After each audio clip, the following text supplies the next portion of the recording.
Greetings, everyone. Today I want to talk to you about Proverbs, the 26th chapter, verses 4 and 5, that says this: Answer not a fool according to his folly, lest thou also be like unto him. But then in verse 5 it says, Answer a fool according to his folly, lest he be wise in his own conceit. And of course, a lot of people take this to mean, well, that's a direct contradiction. Should we answer a fool or should we not answer a fool? Is it a contradiction? No, absolutely not. Instead, these scriptures actually complement one another. When you look at it, it all depends. When you look at the latter end of each verse, it all depends on the situation, the set of circumstances. The latter end of the verse shows you the context. Notice verse 4.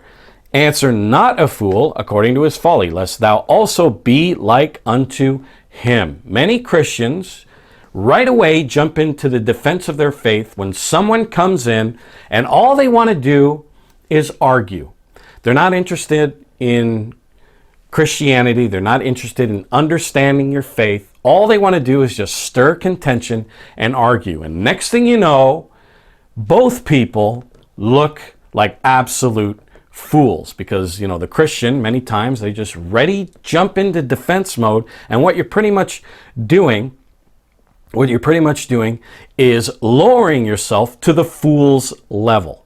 Instead, that is a perfect situation where you don't answer the fool or else you end up looking like him. And Jesus Christ of Nazareth did this, and we also do it. We get plenty of emails from people, and we know from the emails that all these people want to do is just start arguments and stir contention.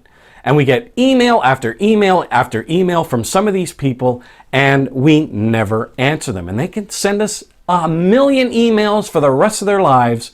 We will not answer because we know that these people are fools, and we're not going to answer a fool according to his folly. So we do it, and here Jesus Christ did it here in Luke, the 20th chapter. Here we see with the chief priests and the scribes, they came to him because he was preaching at the temple. And he says, tell us, verse 2 of Luke 20, tell us, verse 2, by what authority do you do these things? And who is he that gave thee this authority? Jesus said, I will ask you one thing. Answer me. The baptism of John, was it from heaven or from men? See, here Jesus, he didn't get into a huge argument because he knew these scribes and Pharisees, they weren't there to learn. They weren't there to understand. They were there to stir contention, argument. Argue back and forth, and that way they make Jesus look like a fool. And that wasn't going to happen. Instead, Jesus answered their question with a question. The baptism of John, was it from heaven or of men? And then they reasoned among themselves and said, well, if we say from heaven, he would say, then why didn't you believe him? If they say from men, well, then the people will stone us because they believe that John was a prophet. And verse 7, it says, they answered that they couldn't tell where it came from.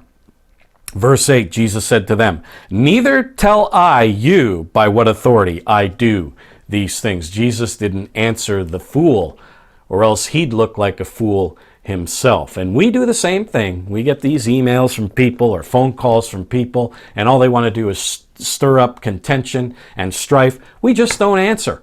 A lot of times I get these people that right away, as soon as I answer the phone, right away they're already in argument mode, and all I do is just go click. I don't waste my time. I don't answer a fool according to his folly. And here Jesus, he answered a question with a question.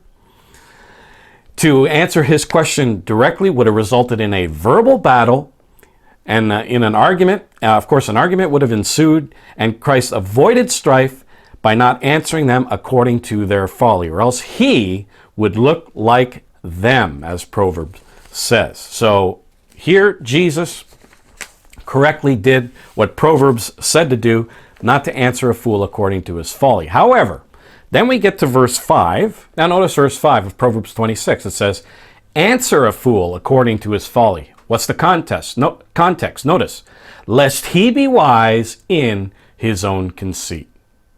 There's the context.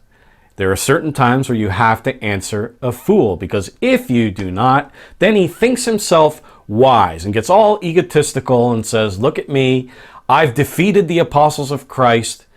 They didn't answer any of my questions. And then he'll go around and thinking that what he is preaching and teaching is the truth, when in reality, it's actually deceit and error, as it says here in 2 Corinthians, the 11th chapter. Here the Apostle Paul had to answer many of these false apostles because they were going around preaching and teaching a false gospel. And he says these are false apostles, deceitful workers, transforming themselves into the apostles of Christ. Here the Apostle Paul had to answer these fools, because if he didn't, then these guys would think themselves wise, and they said, we're the wise ones, we're the ones with the truth, but in reality they were preaching a false gospel. So it all depends on the context when you should and should not answer a fool. So to say that these scriptures, they contradict one another, is just another Bible